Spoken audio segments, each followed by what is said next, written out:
Hey guys, I'm Daisho and I am finally back with another tier list episode. I know that a lot of you guys have been looking forward to this, and I'm sorry, but I had a whole bunch of things that were going on in my life that I had to take care of before I could get back to this episode series thing.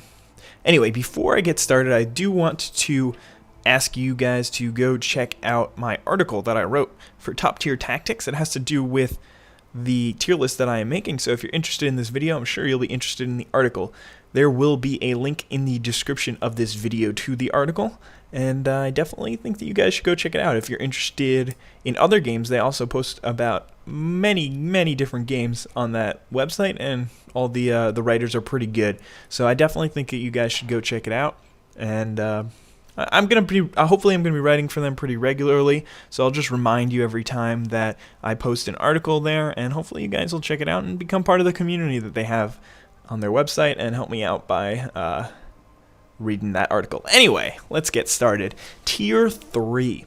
I know that I didn't really hear much complaints about my Tier 1.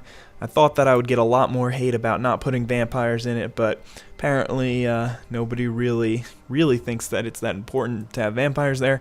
But anyway, my Tier 3 is going to be a little bit different than most people's, I think. But anyway, let's get in there. Dark Heavens.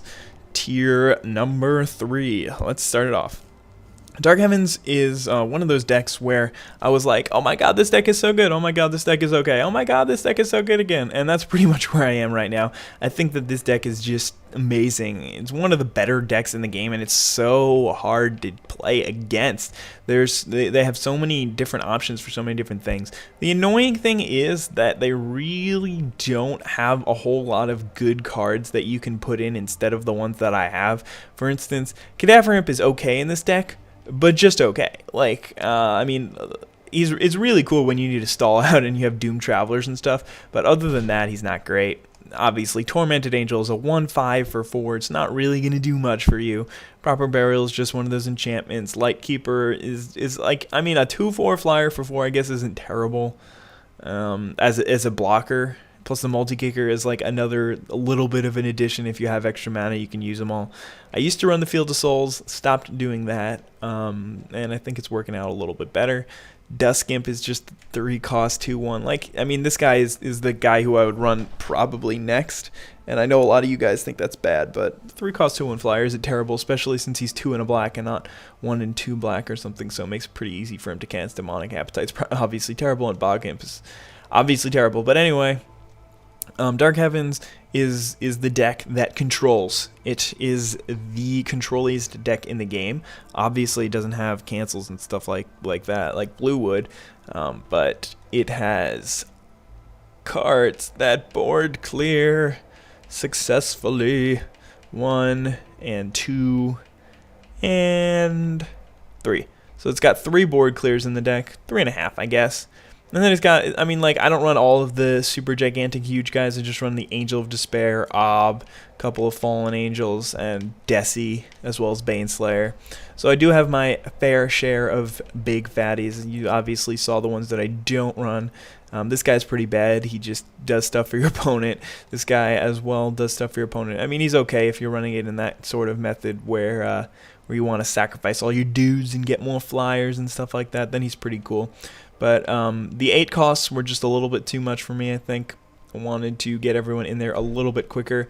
And then Deathless Angel just doesn't do, like, I mean, yeah, she's a 6 cost 5/7, which is really cool. And she's got an interesting ability. But, I don't know, I like the other 6 cost. I like Sunblast Angel better.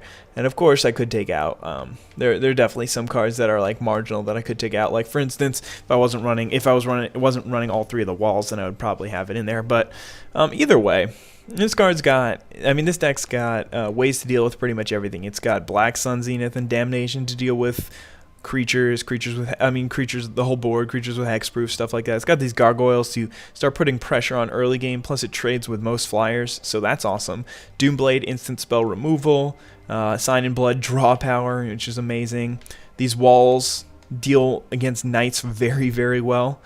They, in general, wall them off. I know in the gameplay that I posted, what's probably going to be yesterday, didn't work out too well, but anyway, Cadaver Imp gets your dudes back. can be very, very useful at times. Otherwise, it's kind of just like playing a 3-cost 1/1, I guess. Anyway, Midnight Haunting is really good. You can actually start beating in with the flyers if they don't have any of their own, or you can just use it as like a raise the alarm kind of thing and just block their dudes and more successfully than they were thinking you'd be able to. Pillory of the Sleepless starts getting in for some damage, sort of, as well as being one of those enchantment ways to get rid of stuff, which is pretty good. Another wall. Vindicate just gets rid of anything. I don't know, the more I use this on lands, the less I like it. The less I like doing that. I like using it on creatures pretty much most of the time, but if I need to, I'll destroy an enchantment or artifact that is wrecking me. I would do that. Angelic Destiny is obviously going to be in the deck because it's one of the best cards in the deck. It just makes your creature insanely good, and there's like nothing they can do about it, because even if they kill it, then you're just sad. Unless they're playing Realm, in which case they're just like, repulse your guy. Sad face. Face Fetters can deal with a lot of cards. It doesn't only deal with creatures. It also deals with equipment. So that's pretty good. And it also deals with Lean and Sun Standard. So again, it deals with a whole lot of stuff. Voice of All. This is just so good.